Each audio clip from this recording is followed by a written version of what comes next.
qui est dédié à Dieu. C'est Dieu qui a donné la notion du travail à l'homme. Parce que Dieu a travaillé. Il a créé les cieux et la terre. Jésus aussi a travaillé. Avant d'être en plein temps, à l'âge de 30 ans, c'est là qu'il est devenu pasteur. Mais avant de devenir pasteur, à l'âge de 30 ans, avant de commencer son ministère, il fut aussi un charpentier, un menuisier. Si vous voulez. Donc, Jésus a travaillé. C'est lui-même qui a dit plus loin d'ouvrir payer son salaire. Jésus a travaillé. Dieu a travaillé. Il nous donne la notion du travail. Donc, l'homme, normalement, qui ne travaille pas, il y a quelque chose qui te manque. Qu'on soit homme, qu'on soit femme, le travail, c'est vraiment important. Alléluia. Donc, cultiver le travail, au fait, c'est un culte. Travailler, c'est rendre culte à Dieu. Alors, moi, ce que je voulais vous dire, est-ce que vous croyez que Dieu peut bénir un travail? Yes. Hein? Ton travail que tu fais là, est-ce que tu veux que Dieu te bénisse dedans? Hein? Si. Un homme spirituel aussi, s'il est travailleur sur le plan professionnel, Dieu va bénir ses activités professionnelles. En te bénissant, il va te donner l'esprit de créativité, l'esprit d'initiative. C'est-à-dire, même si tu balaies, il faut qu'on cherche parmi tous ceux qui balaient le meilleur balayeur, que ce soit toi. Là où tu as passé là, les gens disent, mais vraiment, il ne balaye même pas comme la femme là, comme le frère là. Parce que tu aimes ton travail. En balayant bien, en travaillant bien, tu rends culte à Dieu. Parce que le culte, c'est honorer Dieu, rendre honneur au roi des rois. Quand tu dis, je m'en vais au travail, mets dans ta tête, ma soeur, mon frère, je m'en vais au culte. Ce n'est pas ici là qu'il y a seulement culte. Le travail est un culte.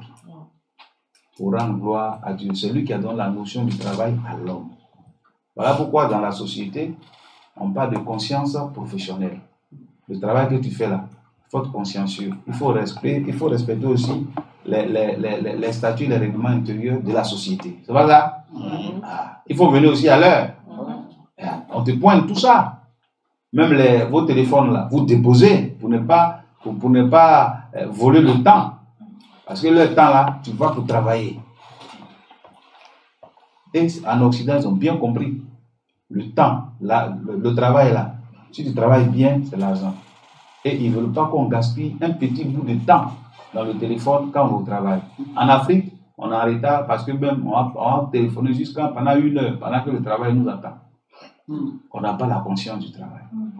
Donc Dieu dit, le travail là, c'est une bénédiction pour toi. Alors, le travail que tu fais actuellement, il faut l'aimer. Si tu n'aimes pas le travail que tu fais là, et puis tu regardes le travail de l'autre là, tu ne seras pas béni. Il faut te contenter de ce que tu fais. Parce que vous allez voir tout à l'heure, dans Ecclésiaste 9, regardez Ecclésiaste chapitre 9, verset 10. Qu'est-ce que le Seigneur nous dit? Ecclésiaste, si quelqu'un entre vous aussi, ce n'est pas mauvais. Hein? Chapitre 9, Ecclésiaste. C'est l'histoire du grand roi Salomon. Ecclésiaste, c'est son livre de repentance. Ecclésiaste chapitre 9, verset 10.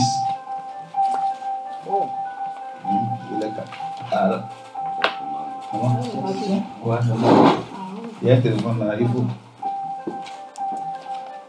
Alors, Ecclésiaste 9, quelqu'un peut lire? Tout ce que ta main trouve à faire avec ta force, fais-le.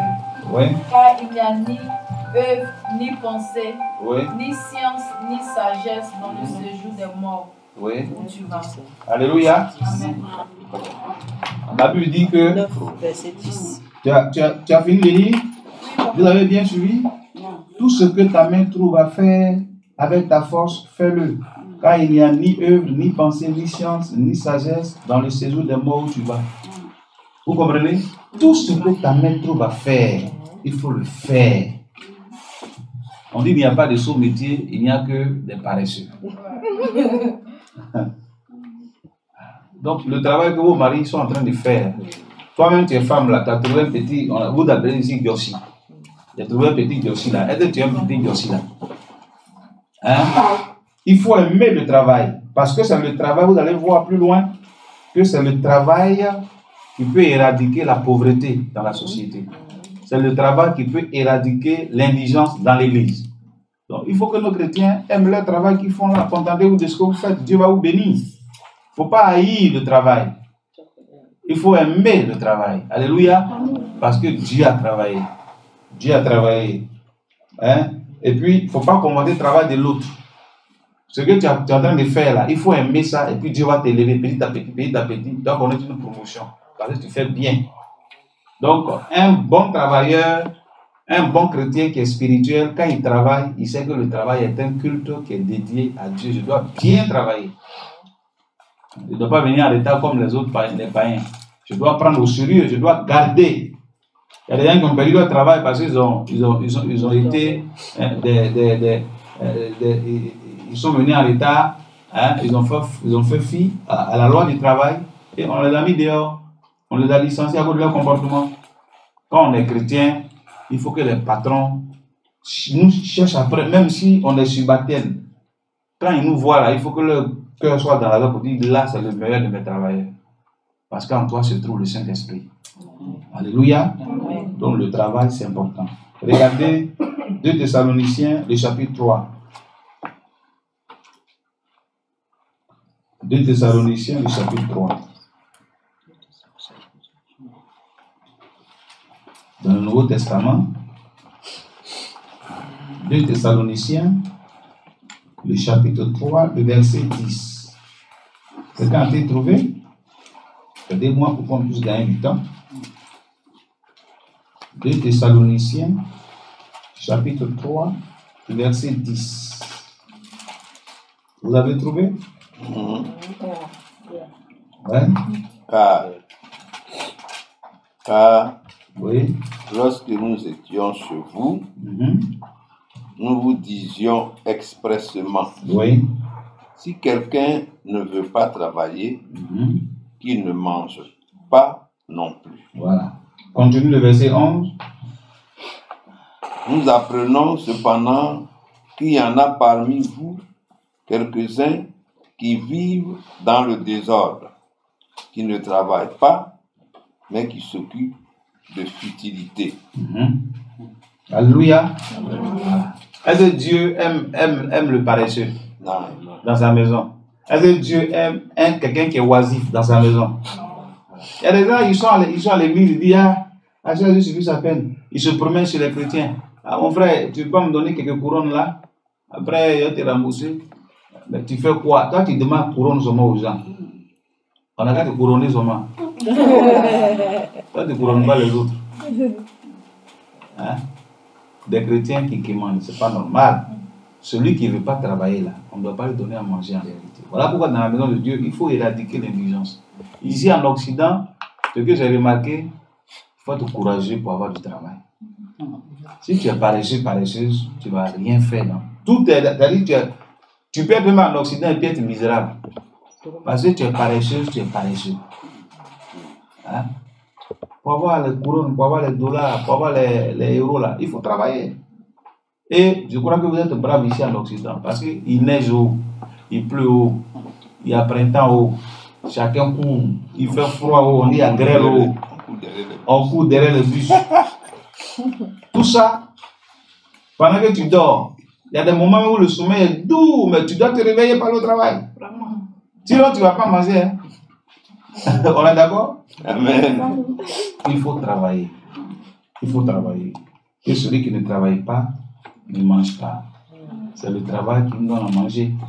Alléluia. Amen. Maintenant, ce que je voulais vous dire, c'est que ayez un bon comportement dans vos différentes entreprises, là où vous travaillez. Ça, c'est bon pour le chrétien. Parce que ton comportement, ton témoignage aussi doit t'accompagner dans ton travail. Tu es chrétien, tu travailles dans une entreprise, c'est toi, tu es champion, tu fais parler à tout le monde là-bas, on te connaît pour ça. Tu fais parler même à les patrons, à les patronnes. C'est toi qui te lèves partout et tu as foulard. C'est toi qui as Bible. Et puis tu veux dire, Seigneur, au secours, Seigneur, depuis je suis là, on ne m'avance pas. On va t'avancer comment? Si toi-même tu régresses, ton comportement, ton témoignage là, ça doit t'accompagner dans ton travail. Et le Seigneur est clair, il a dit que si tu veux être grand au ciel, il faut être serviteur des autres. Alléluia. Si tu veux être premier au ciel, il faut être esclave. Vous voyez? Donc normalement, le travail que vous faites là, vous le faites pour les autres. Vous le faites pour que les autres soient heureux. Mais est-ce que le Seigneur va vous oublier? Hein? Non. Il ne va pas vous oublier. Donc je vous demande de travailler. Et puis, nous avons nos enfants. On les a mis à l'école. Nous devons les encourager à travailler, à faire leurs devoirs. Alléluia. Amen. On ne dort pas, hein? Sinon, c'est un des va parler sur la tête. Alléluia. Il faut vaincre le diable. Il y a de l'eau ici. Hein? Alors, les enfants, est-ce que vos enfants travaillent bien à l'école? Amen. Hein? Amen. Vous devez les aider à faire leurs devoirs, à travailler. Aidez-les, encouragez-les. On fait tout pour eux. Ils mangent à la maison, ils font tout, et puis à l'école, ils ne valent rien. Moi, je dis à mes enfants, dans cette affaire-là, j'ai investi, hein. Depuis que vous êtes nés là, si on veut calculer l'argent qu'on a mis en vous là, ce sont des millions. Vous devez me rembourser mon argent. Donc, à l'école, vous partez la fête bien, c'est un investissement. C'est vrai qu'on vous aime pour que vous réussissiez, mais vous allez nous rembourser demain notre argent qu'on vous a donné là. Elle rit, elle dit, mais c'est la vérité. Vous croyez que quoi? Moi, c'est clair. Ah, on vous a mis à l'école là. C'est vrai, vous allez vous marier tout, mais vous devez penser à moi. J'ai dit à ma première fille, je n'ai pas besoin de ton argent, toi, ton mari, tout, mais si tu... Moi, je veux que tu m'achètes une maison. C'est tout. Ça, c'est ce que elle dit. Elle dit maison. Elle dit oui, je vais t'acheter. C'est pour moi que tu as acheté. Parce que ça vaut mieux que papa qu'un ça. Appelle-moi une maison. Toi et ta maman, on est vieux, on est là-bas. On a un patrimoine immobilier, on est tranquille. Toi, tu es grande, voilà pour toi. Deuxième, voilà pour toi. Troisième, voilà pour toi. En fonction de ça, travailler, hein? Mais il n'a pas ri, c'est la vérité. Dites à chacun ce que chacun doit faire, car il va réussir. Aujourd'hui, les enfants sont devenus ingrats. Les enfants sont devenus ingrats. Pourquoi tu es dans ma vie privée? Toi, ta vie privée aujourd'hui, moi qui ai lavé dans berceau là, vie privée là, ils ont grandi. Mais c'est la vérité pour dire que vous allez voir que si nous souffrons derrière nos enfants, on les bouscule demain, quand ils vont réussir, c'est notre joie. Donc, ce n'est pas seulement nous qui devons travailler, on doit aussi dire à nos enfants de travailler. Et les enfants aussi regardent leurs parents. Si les parents sont fainéants, ils seront fainéants. Si les parents sont travailleurs, vous allez voir qu'ils vont faire comme papa, ils vont faire comme maman. Et ça, c'est bon. Alléluia. Que celui qui ne travaille pas ne mange pas. Vous voulez manger? Travaillez. Vous voulez manger la meilleure production du pays? Travaillez. Vous voulez avoir des nouveaux travaux ou bien un nouveau travail qui est super, où il y a beaucoup de couronnes? Hein? Voilà, travaille, cherche, tu as trouvé, Dieu te donne. Et vous savez, quand tu travailles là, quand tu cherches des bons travails là, Dieu te donne. Là, il sait que partout où tu passes, on parle bien de toi. Ton comportement là, son nom est glorifié. Mais c'est toi qui vas ronfler, tu vas dormir. Vous voyez, c'est pas intéressant. Alléluia. Voilà. Donc, à propos du travail, je voudrais vous dire que ça fait partie de la vie du chrétien. On doit travailler. Le travail est important. Si on ne travaille pas, comment on va manger? Alléluia. Amen. Voilà. Même nos soeurs, nos épouses, nos époux, même à la maison, faites le ménage, travaillez aussi. Hein? Il y a des femmes qui ne travaillent pas. À la maison, elles ne font rien. Pour même faire la cuisine, c'est difficile. Hein? Pour rendre la maison propre, même, c'est difficile. Chez toi-même, là, quand on te rend visible, on a honte. Parce que tout est désordonné. Ça veut dire que c'est ce que ta maison est que tu es. Donc, mettez de l'ordre dans votre maison. Faites bien le ménage. Parce que moi et ma maison, nous servirons l'Éternel. Quand la maison est propre, et puis chaque chose à sa place, vous pouvez être visité par les anges. Amen. Amen. Alléluia. Amen. Votre hospitalité, les anges peuvent vous rendre visite parce qu'ils savent que cette maison-là, en tout cas, est propre. Il y a un frère qui est venu voir le pasteur. Il dit, pasteur, c'est vrai qu'on dit de ne pas divorcer. Mais ma femme là, elle et moi, on s'est mariés dans l'église, mais je vais la divorcer. Aïe. Dis-moi pourquoi? Il dit, pasteur, je souffre. Elle est trop paresseuse. Même la chambre, si tu rentres dedans, c'est pas possible. Les habits, de combien là? Un mois, elle va entasser, elle lave pas. Les odeurs. Parce que tu rentres dans la cuisine, même là, les sauces graines, les plats agro, pas la manger là, tout est gras. Donc, à cause de ce que sa femme est paresseuse, il demande le divorce. C'est tout. Elle dort, son mari dort. Eh Seigneur. En Occident, femme ne dort pas. Hein. En Afrique, là-bas, là, on dit c'est le mari qui se bat. Le matin, se lève et mon déjeuner. Attends. Et mon pain. À cause des servantes. Voilà. Et ils vont aller prendre des servantes. Tout. Elles font rien. Or, le travail à la maison aussi, là, il faut donner à la servante là. Si tu peux faire là, fais-le et puis ça reste dans la maison. Moi, j'étais surpris qu'en Afrique, on a des servantes. Et puis, j'étais surpris quand je suis venu pour ma première fois en Occident. Je vois les femmes blanches là en France. Chacun court à son enfant. Il dit, il dit, tutrice, Madame Bayero, what t'as fait d'ici, je ne comprends pas. Nous là, on ne voit pas une femme en train de courir à son bébé aller au travail. Il y a une servante aussi. Il dit, pasteur, ici, il n'y a pas de servante. Hein? Si tu prends servante, c'est que ton salaire là, on va diviser en deux. Parce que tu dois la déclarer. Donc, qui va prendre servante? Moi-même, je suis servante. Vous voyez, ça c'est le travail. Pasteur, c'est clair. Voilà. Donc, je vous exhorte que votre maison aussi soit propre. Travaillez, faites le ménage. Hein? Nos femmes, il y a des femmes qui ne savent pas préparer. Et ça aussi, les maris vont vous laisser. Souvent, vont vous laisser et on dit non, pourquoi? On dit, mais tu ne sais pas préparer. Parce que quand on préparait, tu ne suivais pas, tu ne regardais rien. Tu mangeais seulement à l'eau, omelette. C'est tout. Mais les autres là, tu ne connais pas. Tu ne sais pas préparer. Omelette. Tu manges l'homme, tu grilles omelette. Là, tu manges. Mais tu ne sais même pas préparer. Du riz, tu ne connais pas. Comment on prépare le grêle, comment on fait où? Tout le monde. Et il y a des maris qui préfèrent manger dehors parce que Dieu vous a donné le pouvoir de changer l'eau en sauce. Amen. Mais comment on change l'eau en sauce là? C'est pas toutes les femmes qui savent. C'est du travail, hein? Ah oui, ça, si vous le reconnaissez, merci. C'est du travail. Vos filles, si vous avez des filles, même des garçons en Occident, c'est là, j'ai vu que même garçons préparent, femmes préparent, on n'a pas le temps. Tout ça, c'est le travail et c'est bien. Et il y a des frères qu'on a même pris pour garder chez nous. On dit, bon, comme tu dis, tu es persécuté, viens à la maison. Des sœurs. Premier mois, deuxième mois, elle aide maman, tout. Troisième mois, la femme, elle a changé, elle dort 10 heures, elle ne peut même pas faire la lessive. Bon, un jour, donc, sa maman lui a dit, bon, ma fille, allons marcher aujourd'hui, comme ton papa va venir à ses amis, ils aiment photo. Donc, allons au marché, on va préparer. Elle dit à sa maman, ses institutrices, on a écouté, toi, il faut venir là. Elle est devenue maîtresse maintenant, elle ne veut pas travailler. Elle dit à sa maman que, bon, maman, vraiment, aujourd'hui, là, en tout cas, moi, je gère. Parce que l'assistante, on n'a qu'à gérer. Donc, moi, je gère. Il dit, ta maman dit, mais chaque chose a son temps, chaque temps a sa chose. Il y a un temps pour gérer. Il n'est pas, il dit, accompagne-moi au marché, on va revenir. Non, même si je vais au marché là, bon, vraiment, je serai trop distrait, je ne serai pas concentré dans la prière.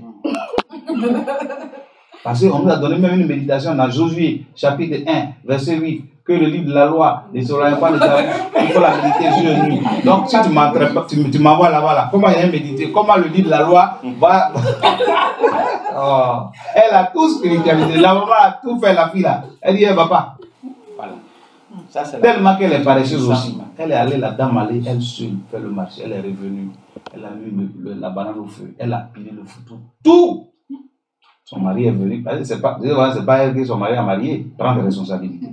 Elle, comme elle a travaillé aussi, elle a laissé tout ça. Elle a bien fait la cuisine. Tout. Rendre sa maison propre. Les invités arrivent. Les gens étaient contents. Ils ont bien mangé. Ils sont partis. Vers 13h, Jacqueline, elle est dans la cuisine. Pendant que maman se repose, elle attend. Elle dit, qui est dans la cuisine? C'est qu'elle sourit. Elle se lève, elle s'en va, c'est Jacqueline. Jacqueline, tu vas voir dans la cuisine? Non, la vieille, c'est-à-dire quoi? Elle a commencé à avoir faim. Non, c'est-à-dire quoi? Ah, et Josué chapitre 1, verset 8. Parce que le livre de la loi ne se met pas de ta bouche, tu as fini de méditer jusqu'à... Il dit non, c'est bon, maman, vraiment, j'ai faim. Il dit ok.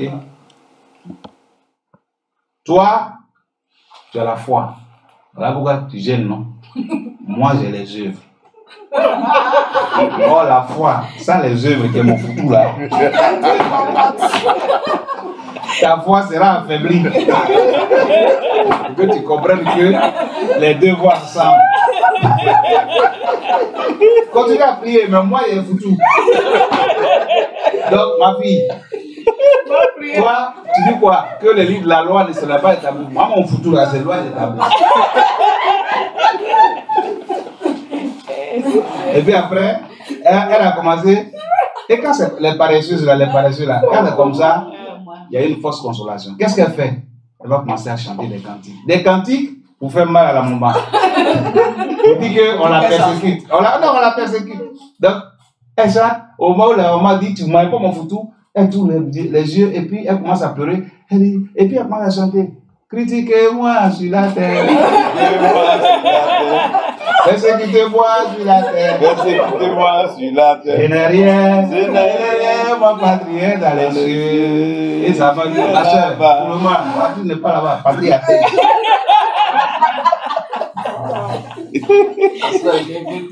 Paresseuse. Donc, vous voyez que vos enfants à la maison, apprenez-leur à travailler. Le travail, sans le travail, l'homme n'est rien. Ce n'est pas à soi dans le bureau, mais à la maison d'abord. Dans les chambres des enfants, ils ne mettent pas de l'ordre. Ils ne font rien. Quand demain vont se marier, homme comme femme, vous allez voir, c'est difficile. Et c'est à nous la responsabilité. Donc je voudrais vous exhorter pour dire, on est aussi responsable de l'avenir professionnel de nos enfants. Mais ça commence par nous. On doit détruire l'oisiveté, on doit détruire la paresse pour que nos enfants soient bénis au nom de Jésus. Amen. Alléluia. Amen. Dernière chose, avant-dernière chose, mais dernière chose, maintenant on va prier. Parler du social, c'est parler de la famille comme je l'ai dit, c'est parler de l'aspect professionnel, mais c'est parler aussi de la gestion financière. Pourquoi? Ecclésiaste chapitre 10, verset 19. Non, aspect financier. Aspect financier. Ecclésiaste 10. Quelqu'un a trouvé verset 19. Amen. Et. En fait. Ecclésiaste chapitre 10, verset 19. C'est. Quelqu'un peut nous lire? Oui, alléluia.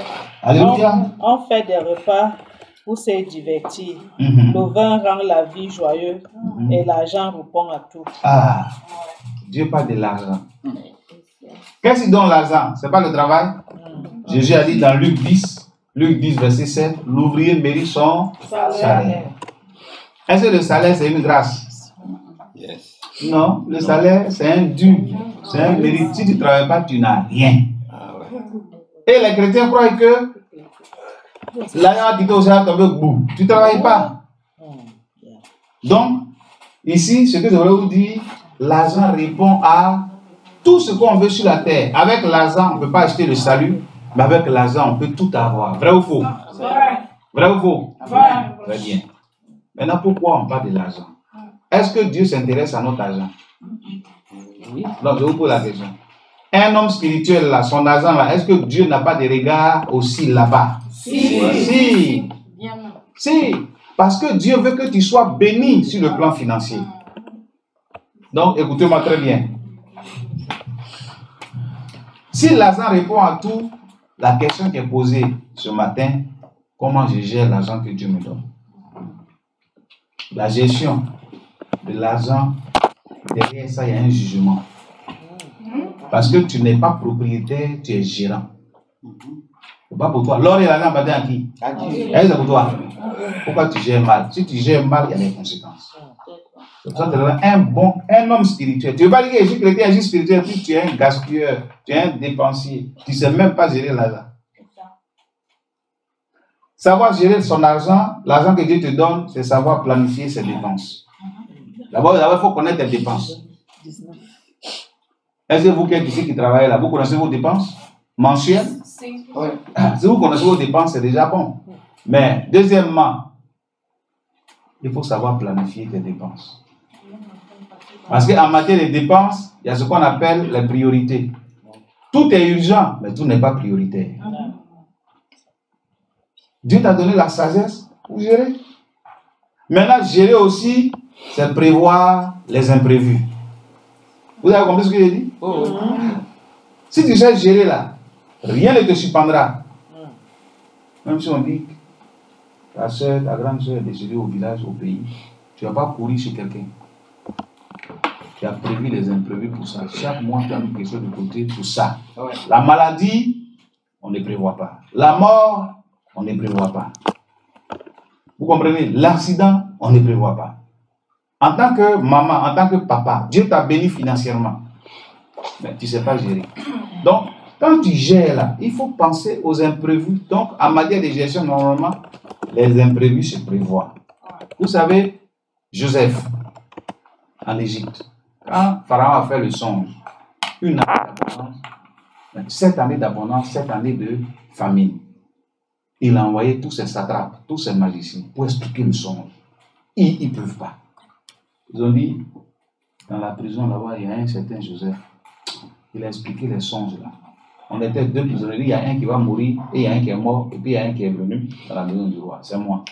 Allez me chercher. Joseph arrive, il dit, mais roi, ce que tu as vu là, c'est la même chose. Voilà. Actuellement, là, il y a l'abondance et la famine. Les 7 vaches maigres là, ça signifie que dans 7 ans, nous, Égypte ici là, il y a 7 ans d'abondance, mais on va connaître 7 ans de famine. Donc, tu sais ce que tu dois faire? Il dit, je dois faire quoi? Il dit, c'est simple.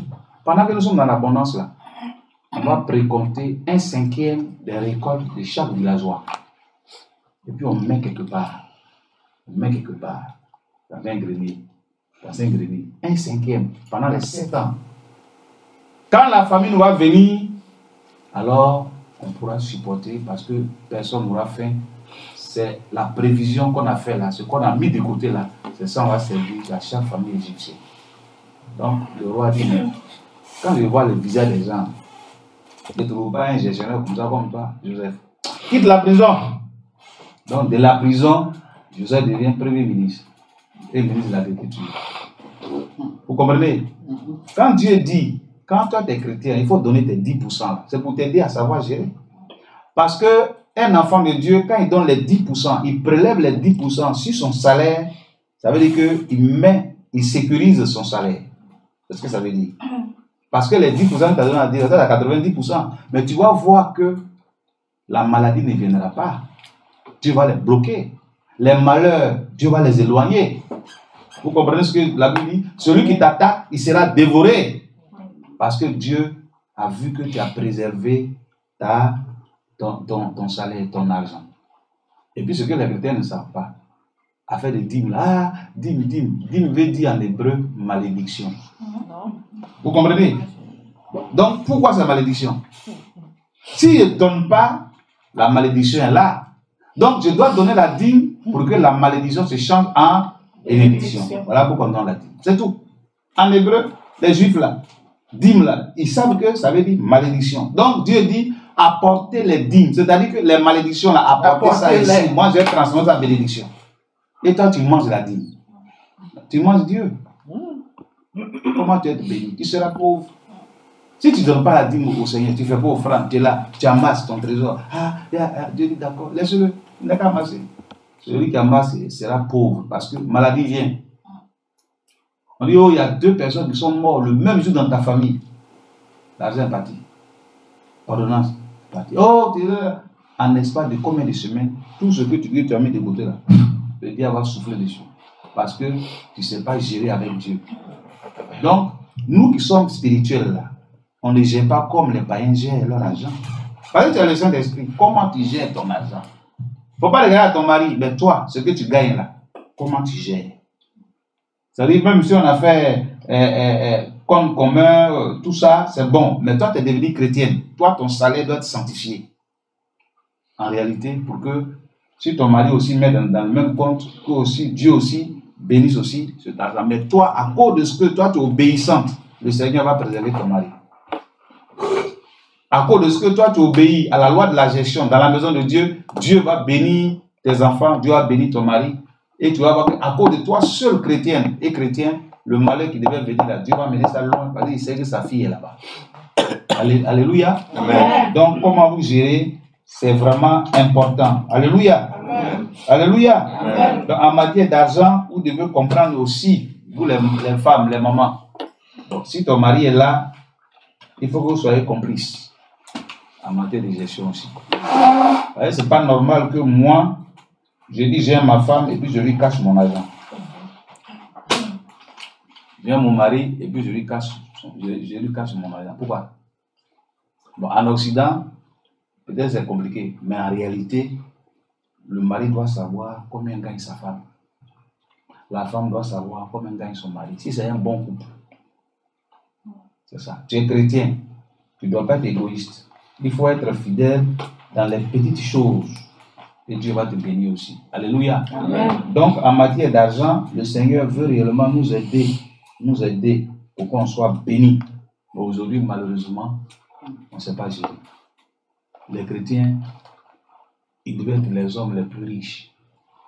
Parce que vous avez le Saint-Esprit pour savoir gérer.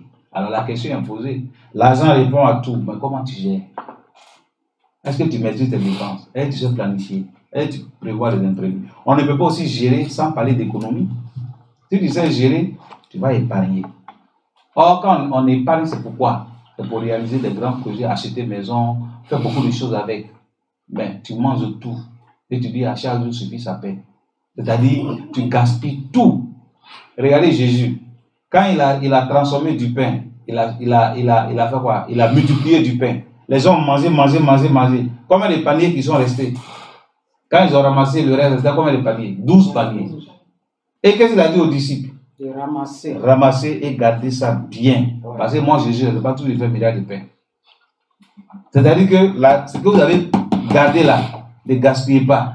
Parce que dans 2 semaines, si vous avez faim, c'est pain gobio là, pain couché là, c'est ça que vous allez manger. Parce que moi, je ne suis pas là toujours pour faire miracle de pain. Vous comprenez?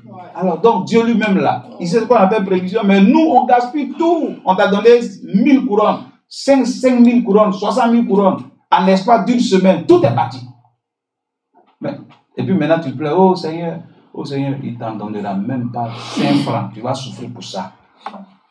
Parce que tu gaspilles, tu es dépensière, tu es dépensier. Et je voudrais aussi vous dire, vous qui êtes chrétienne, la vie de partage n'est pas synonyme de disette. La vie de partage dans l'église n'est pas synonyme de pauvreté. Ce n'est pas normal.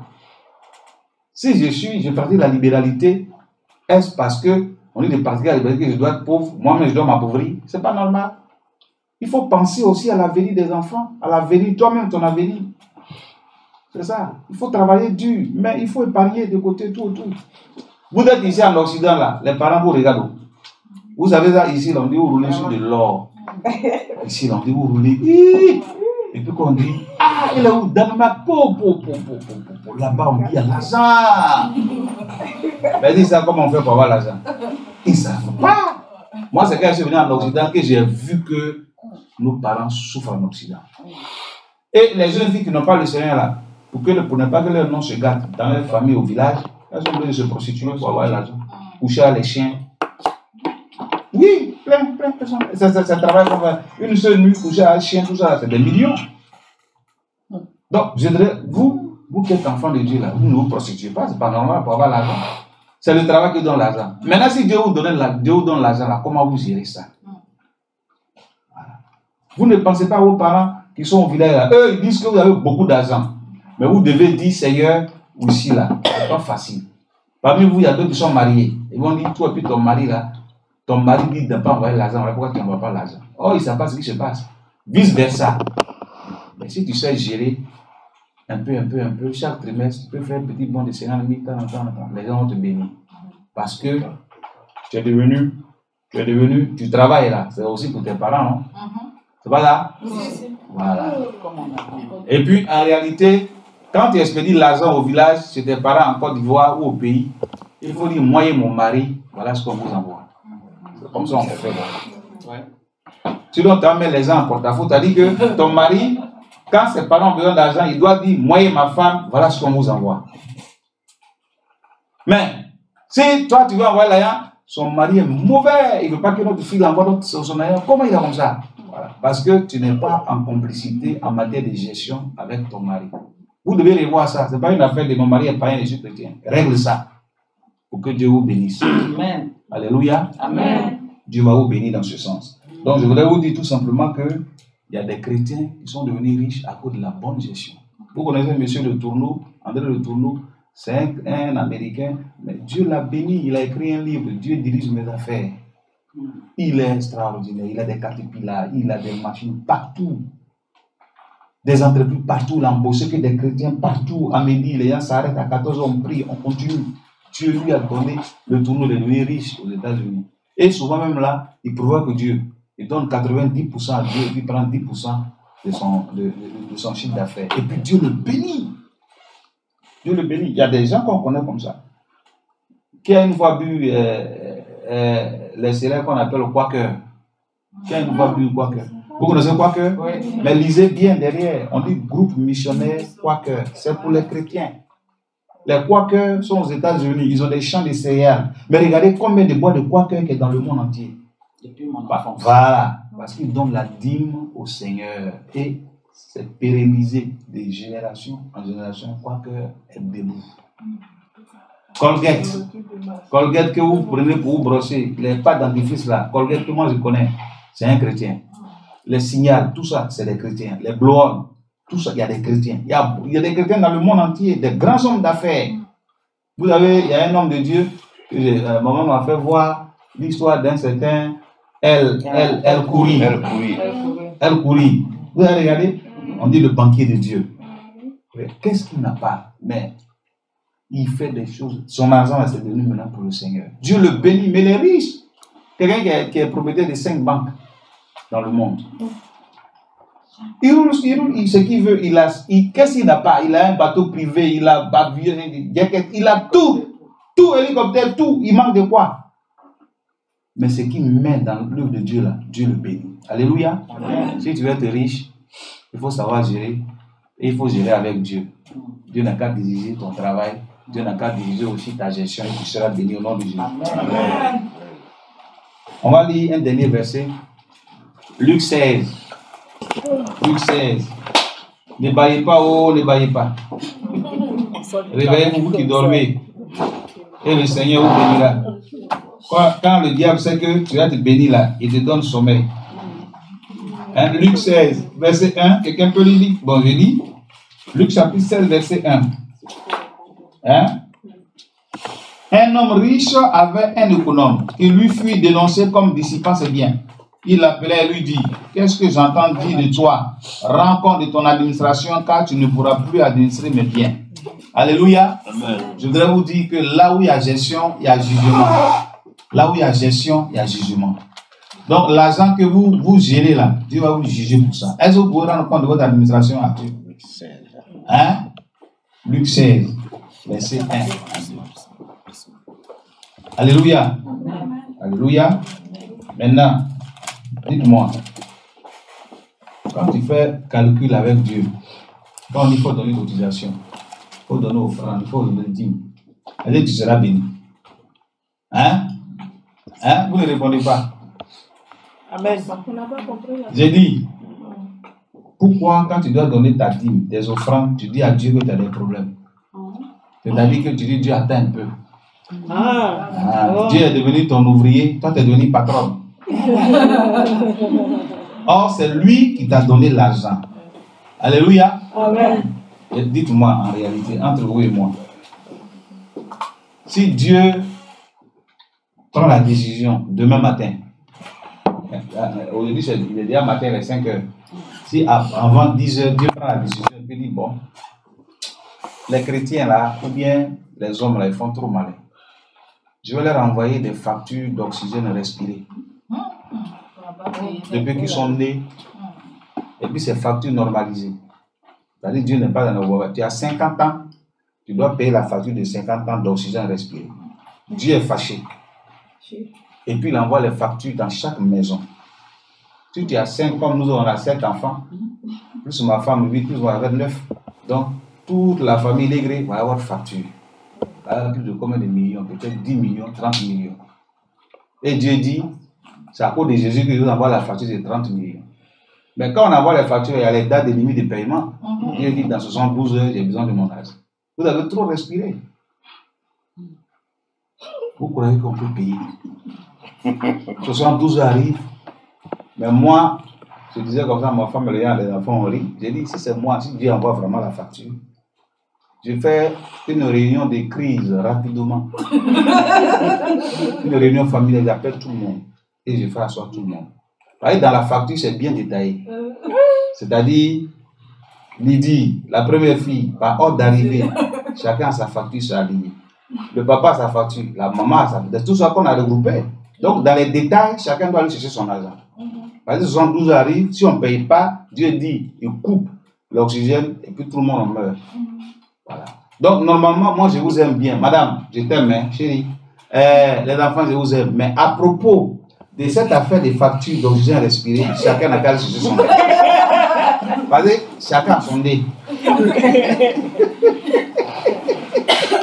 Ça, là, à toi, voilà, il y a une affaire de chérie, je t'aime, on dit la mort arrive.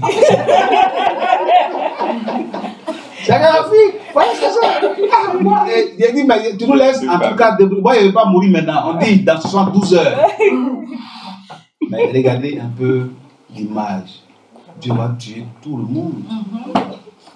Et ça va être ce grand Dieu-là, toi, tu fais calcul mental. Donner 10 000, 5 couronnes, 15 couronnes, ça te coûte quoi? Tu as dit non, Seigneur, attends, et tu manges même sur ça. Bon, si lui, maintenant, il t'envoie des factures, tu peux payer. Ça, c'est quand tu respires normalement. Hein. Donc, tu as même facture normalisée.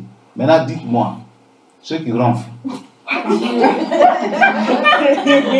Parce que quand tu ronfles, c'est que quand tu ronfles là, il y a fuite. Parce que quand tu ronfles, le compteur tourne 3 fois. Donc, celui qui respire, qui respire l'air sans ronfler, sa facture là, ça c'est normal. Mais toi qui ronfles là, ça veut dire qu'il y a TVA. Il y a TVA. Donc, toi qui ronfles, c'est grave. Parce que tu facture qui va t'envoyer là. Parce que tu gaspilles l'air. Qui n'a jamais ronflé? Imaginez-vous la scène. Parce que Dieu dit les gens font balayer. Alors, à partir de ce moment-là, donc c'est pour dire que si tu es chrétien, il y a des choses que Dieu peut faire en un clin d'œil. Donc, ce qui te demande là, c'est une cotisation, donne tant. Il faut donner à Dieu. C'est Dieu qui t'a donné. Il dit, donne-moi. Donne-lui. Sois obéissant et tu seras béni. Il a dit, donne et il te sera donné. Quand quelqu'un donne, normalement, quand il fait comme ça, sa main est ouverte, non? Donc, quand tu fais comme ça, tu as ouvert ta main. Tu vas ramener ta main, non? Dieu va te donner encore. Donc, quand tu fais ça, Dieu fait ça. Quand tu fais ça, Dieu fait ça. Mais toi, tu fais ça. Et tu n'ouvres pas, tu fais. Mais tu ne seras jamais béni. C'est le même montant que tu vas avoir dans ta main jusqu'à tu vas mourir. Oui. Jette ton père à la surface des eaux. Amen. Tu vas retrouver. Et puis ce qui est intéressant avec Dieu, Dieu n'aime pas les dettes. Il dit, mettez-moi à l'épreuve, vous allez voir. Ça, c'est le chrétien spirituel qui comprend ce langage spirituel. Mais le chrétien charnel, il va discuter pour donner 5 francs à Dieu. C'est ton ami? C'est ton camarade? Tu fais comme si l'argent là c'est pour toi. Est-ce qu'on en est à l'argent? On en est à des billets de banque?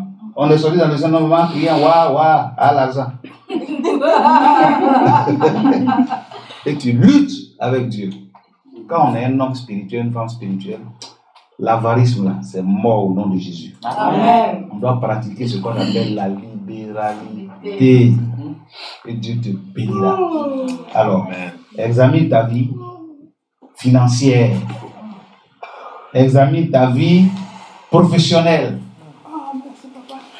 Et tu vas voir que Dieu va te bénir. La dernière chose pour terminer, Dieu veut nous bénir à l'église aussi. Dieu veut bénir son église. L'église est une société. L'église est dans la société. Vous devez comprendre que l'église, c'est vous et moi. Jésus a dit à Pierre, et cette pierre, je bâtirai mon église. Alléluia. Et quand Dieu dit apporter les dîmes, les offrandes dans ma maison, il parle de son église. Alors ce que je voulais vous dire, c'est que quand on vient à l'église, on doit prendre l'église au sérieux. Parce que Dieu aussi veut bénir de façon collective toute l'église au nom de Jésus-Christ. Parmi nous, quand on envoie un invité, si l'invité est malade, au nom de Jésus, elle doit être guérie. C'est la bénédiction que Dieu réserve aussi à l'église, dans la société. L'église est là pour assainir la société. Et donc, si tu es spirituel, dans ton église, les signes doivent t'accompagner. Tu imposes les mains aux malades, la malade doit être guérie. Tu dois prophétiser. Les dons spirituels doivent se manifester. Parce que Dieu dit que c'est l'église qui est l'ambassade. Tous les païens, tous ceux qui sont réellement fatigués, chargés, ils viennent à l'église. Donc n'oubliez pas que ce n'est pas seulement toi seul que Dieu bénit. Ce n'est pas ta famille seulement que Dieu bénit. Ce n'est pas ton travail seulement que Dieu bénit. Ce n'est pas ton alliance seulement que Dieu bénit. Dieu doit bénir ton église. Mais il faut participer. Alléluia. Amen. Maintenant, quand on vient à l'église là, il y a des gens qui ne considèrent même pas les consignes de l'église. Ils font ce qu'ils veulent. Et c'est normal qu'un chrétien qui vient venir adorer Dieu, Jésus a dit quoi? Là où 2 ou 3 sont rassemblés à mon nom, je suis au milieu. Ce n'est pas dans l'église. Partout le midi, il dit il est bon et agréable de voir des frères demeurer ensemble. L'assemblée de Dieu, on est là. Et que vous avez vos cellulaires sont ouverts. Jésus va vous parler et puis les téléphones disent on parle et puis. Ça c'est quel désordre? C'est que tu ne considères pas l'église. Tu ne veux pas que l'église soit bénie? Quand Dieu parle, la nature doit faire silence. Ça c'est le minimum. Mais le désordre dans l'église. On va manger chignon pendant qu'on parle. Pendant que le pasteur Dieu est en train de parler, on mange chignon. On finit même là, on colle ça en bas dans la maison de Dieu. Et ça c'est normal. Vous ne voulez pas que l'église soit bénie? Ton comportement va faire que Dieu ne va pas bénir tous ceux qui viennent là. Hein? C'est pas normal. À côté de ça, Dieu dit le culte, c'est à 12h, ou bien c'est à 9h, ou bien c'est à 10h. Et puis toi, tu viens à 11h. Et c'est normal. Les retards, c'est la preuve claire que nous bafouons l'église, qu'on n'aime pas l'église. Les programmes qu'on fait, aujourd'hui on dit en la veille, il y a 2 qui ne sont pas venus. Vous allez voir ceux qui ne sont pas venus là, ils vont trouver des arguments dimanche pour dire ah, j'étais mal à la tête, peut-être qu'il allait travailler parce qu'aujourd'hui c'est pas quelqu'un dit viens me remplacer, il y a couronne. Donc il allait chercher couronne et il a boycotté le programme de Dieu. Un chrétien qui est devenu spirituel, il doit privilégier le programme de l'église aussi, parce que l'église c'est le corps de Christ. C'est Christ qui est mort pour l'église. Mais tu bafoues les programmes de l'église, tu ne participes pas. Tout ce qui se passe dans l'église, ça te dit rien, tu es indifférent. Mais pourquoi? Ça veut dire que tu ne veux pas que l'église soit bénie? La pauvreté des chrétiens est égale à la pauvreté du pasteur.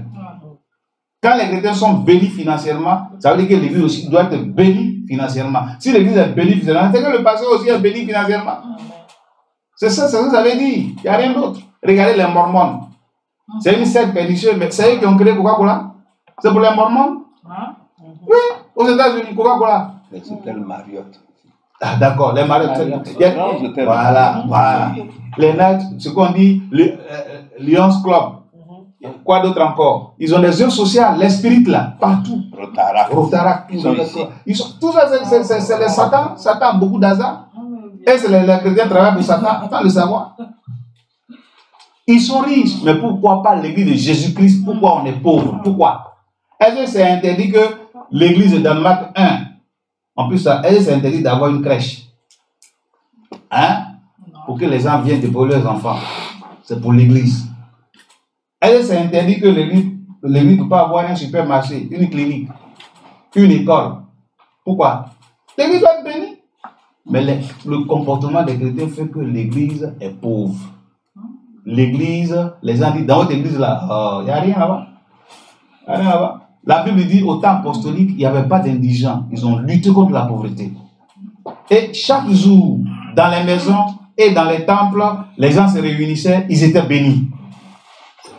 Vous comprenez?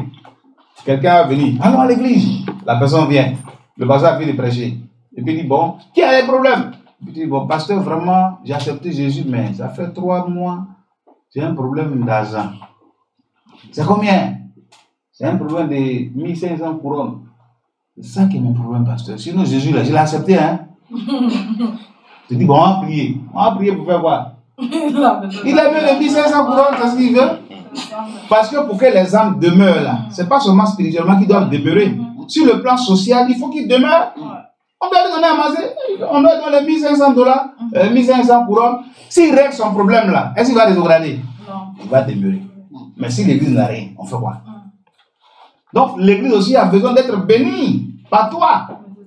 On dit l'union fait la force. Mettons tout en œuvre pour que Dieu nous bénisse au nom de Jésus aussi. Amen. Pour que la stabilité de l'église, c'est pas seulement, il y a 2 aspects. Aspect spirituel, aspect social. L'église doit être bénie spirituellement, l'église doit être bénie socialement. Tous ceux qui viennent à l'église, il faut qu'ils voient réellement la gloire de Dieu. Voilà pourquoi on dit, voici les signes qui accompagnent ceux qui ont cru. À l'église, il peut y avoir des résurrections. À l'église, les malades sont guéris. À des grands rassemblements, le Seigneur est là. Mais le Seigneur passe par toi pour que tu sois un canal de bénédiction. Les miracles sont déclenchés parce que l'église de Dieu vivant est là. L'assemblée de Dieu, c'est nous. Alléluia. Amen. Alléluia. Amen. Alors, vous allez noter Hébreux 13, 14 à 17. On ne va pas le lire, après vous allez le lire. Ici, Hébreux 13, 14 à 17, vous allez voir que Dieu parle effectivement de l'assemblée. Hébreux 10, 25, le Seigneur dit, n'abandonne pas votre assemblée comme c'est la coutume de certains. Hein? Il faut aimer l'église. Alléluia. Amen. Il faut aimer l'église. Il faut aimer aussi les règlements de l'église. Là où il y a Dieu, il y a de l'ordre. Hein? Si quelqu'un vit dans le désordre, on doit le mettre sous discipline. Parce que c'est l'église, c'est l'ordre. On ne peut pas s'amuser là. Hein? On peut te mettre sous discipline. Il y a des règles. Hein? Si tu as fait un péché qui est très grave, on te met sous discipline. Il ne faut pas quitter l'église pour ça. Parce que ce que l'église a lié là, c'est lié au ciel. Donc reste là jusqu'à ce qu'on te délivre. C'est le pouvoir que Dieu a donné à l'église. Si tu ne fais pas attention aussi, on peut t'excommunier. Si on t'a excommunié, on t'a livré à Satan. Tu es mort. Ta conduite sera plus pire que la première. On ne joue pas avec l'église, c'est une institution divine. Les gens jouent avec ça. Vous comprenez? Donc, vous devez comprendre aussi que je dois aimer l'église. Je dois aimer le programme de l'église. Je dois aimer d'être toujours présent, ponctuel, à l'heure, pour que l'église aussi soit bénie. Ma présence doit bénir l'église. Alléluia. Amen. Donc, chacun d'entre nous, nous sommes interpellés. Quand vous lisez Acte 5, 42, on dit, et dans les maisons, et dans les temples, ils se réunissaient tous les jours, et Dieu bénissait l'église. Alléluia. Amen. Alléluia. Amen. Maintenant, on lit peut-être Acte 20, dernier verset. Acte 20. Acte 20.